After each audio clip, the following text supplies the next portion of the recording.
Hello once again, Star Wars and Unboxing fans. Welcome to another episode of Darth Tuba's Star Wars Unboxing Show. I'm your host, Darth Tuba.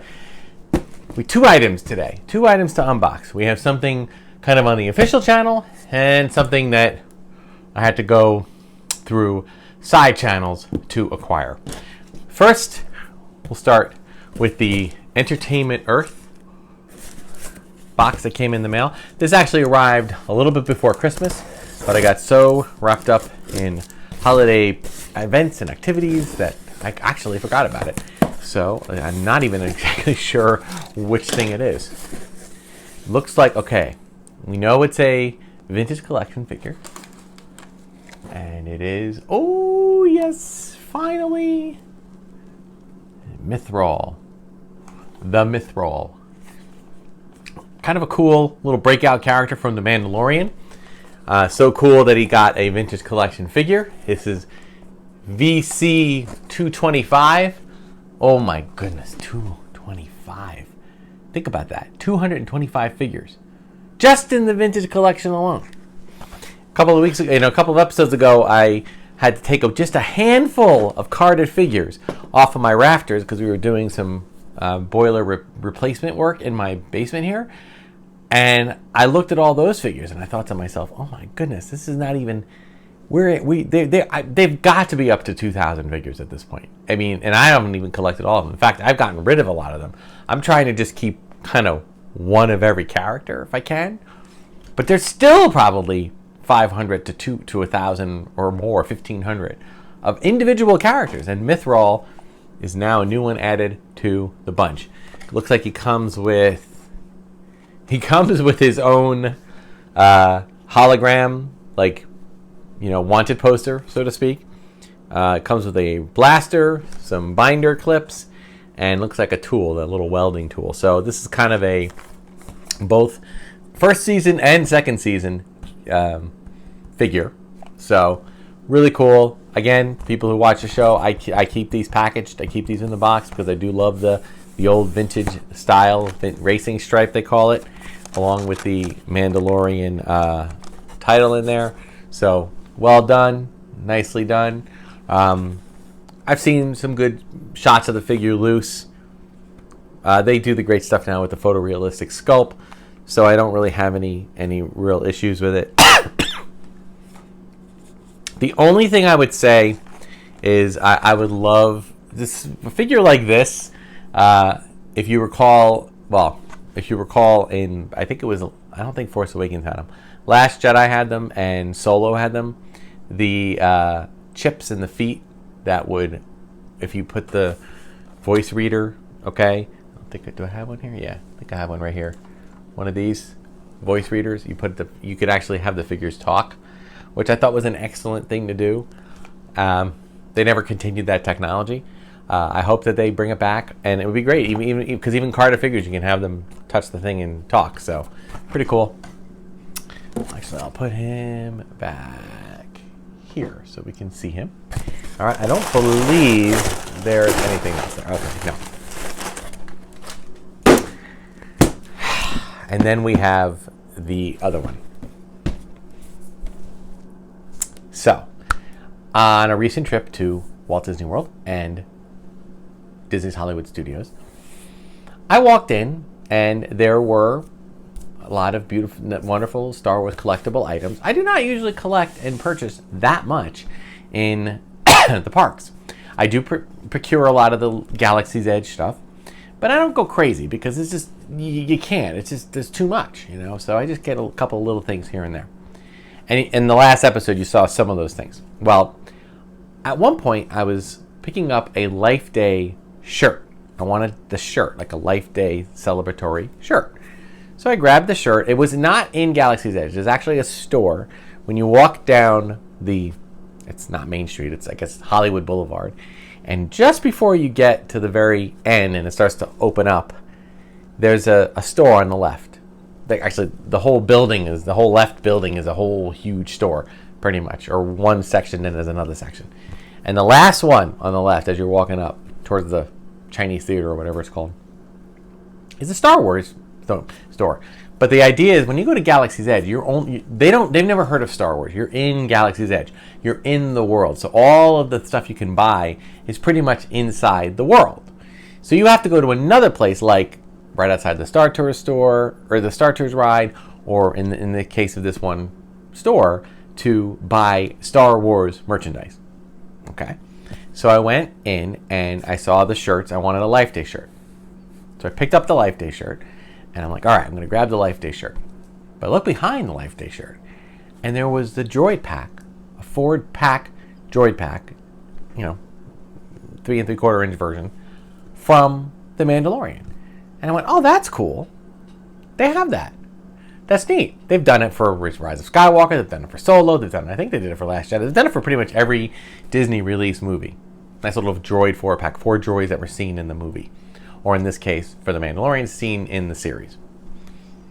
All right, I'm going to go back and get that tomorrow. Didn't get it then. I'm going to go back and get it tomorrow. That night, I'm looking on my feed, on my news feeds that are relating to Disney and Star Wars. And sure enough, all these things come out. The hottest new thing, and these 4 droid packs of Mandalorian sells out in one day. And I'm looking at my feed like I was right there. I was right in front of it. It was in my hand. And I left it there. Because no one was like jumping over people. There weren't like mobs. So I went back the next day. They were sold out. Buyer beware. Okay? And this is a different kind of buyer beware. If you see it, grab it. If you even like, you can always, if you keep it in the package and you hold the receipt, a lot of times we used to tell our daughter when she was little, like, all right, look around and see what you like, and then, maybe at the end of the trip you pick one thing. No, it's like actually the opposite. You should go, the way things are now, especially with supply chain issues, you should buy it first, unless it's, as long as it's within your budget. Buy it first, and then later, if you decide you don't want it, you can go back and return it. That's probably a better way to go these days, because I could not find it. So, I went the eBay route. I did. Why? Because I did not know if these things were going to be back. Now, if they are, I didn't pay much more than what Disney was selling them for. It was a reasonable markup, nothing crazy. And if it ends up that I may end up buying another version on my own to keep in the box. But this one, my misfortune is anybody watching, it's your fortune, because I am going to unbox it fully, assuming this is it.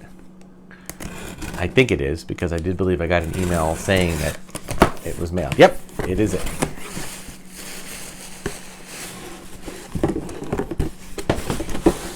Make sure I don't have anything else in here. Nope. Okay. Pew. So here we go. The Droid 4-pack from The Mandalorian. Really, really, really, really, really, really awesome. Loving it, loving it. R6D3, MA13, which is the one everybody loves because it's kind of like the River Styx droid that was actually piloting the boat, the lava boat. R1, just R1, which I thought was interesting because this is a different type of R1. If you watched last week's episode, you know that I love R1 droids, okay? But this R1 is the one that was floating along when they were doing that Prison Break episode. And then lastly we have NOAH, or Noah. So I'm seeing pictures on the back here of where the droids existed, but it is interesting that Noah at the end there is just a picture of the droid. I don't know if that droid has ever really been seen. I know the other three have. We got this one was piloting one of the little speeders. We already talked about this one and this one. This one I'm not sure about. I'll have to look and see. And it doesn't look like it says specifically where they are. So, all right. So here we go. Now, I bet you that I'm going to go back. Again, I'm planning a trip back very shortly. And I bet you I'm going to walk into that store and it's going to be there again. But that's okay because I love droids. So I don't mind if once in a while I do that. All right, now comes the uncomfortable pop them out.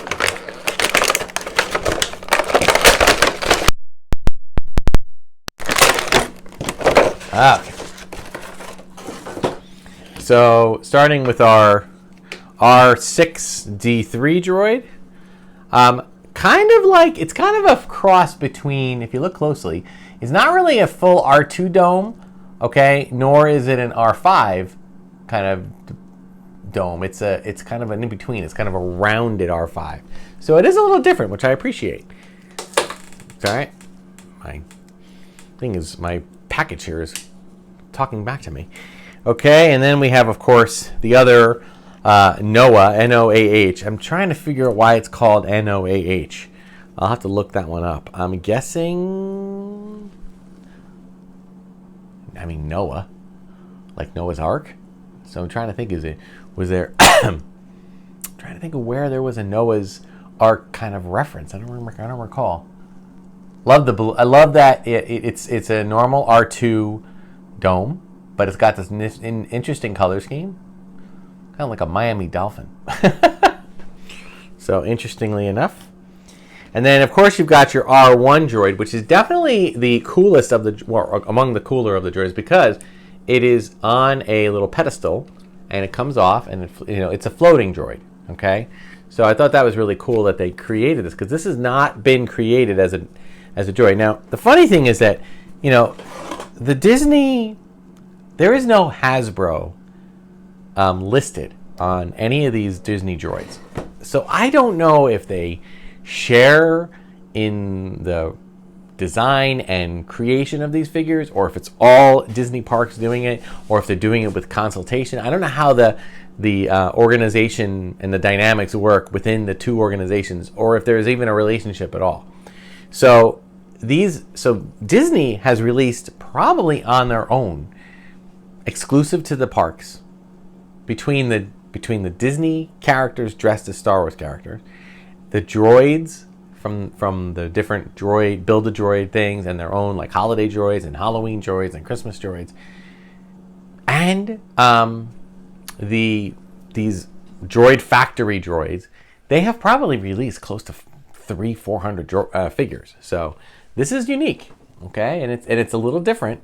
I don't have the other one. I should grab the other one. You know what I'll do? I'll grab a photo, and you can compare the two side by side, and I'll put them in here. But as you can see, it's a similar look from like this half up, but it's really nice. It has a nice spinning thing. I love how it has the New Republic kind of look on it.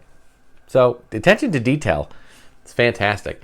And it has like a bottom. It spins at the bottom. It spins at the top, and you can.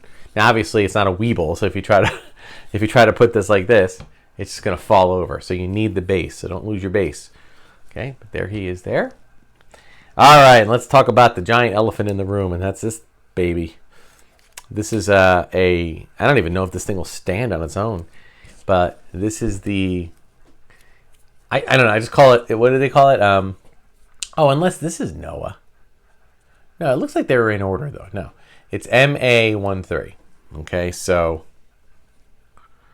and I'm trying to figure it like how much. I don't know what. It doesn't have a huge.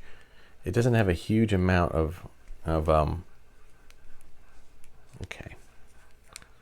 Yeah, I'm a little nervous about giving it too much play, because this thing is like. Oh, you know what? Hold on. Let me look here. If I can put this underneath. There we go. Ooh, that works. Okay, because he's got like 4 arms, which I kind of like. I just don't know if he can hold this. If all of his... Okay, if I do that and then I do that. All right, there we go. All right, so obviously, let's get a little close up here. So you've got a normal R2 dome, except it's got that slight elevation under its neck. And you got the the R2 body. But then below that, you've got a full set of legs, 2 sets of arms on each side. So, and then plus his little paddle, or whatever they call that. Now, I don't know if you can see from over here. Let's see if I can get him to stand. Standing could be tough.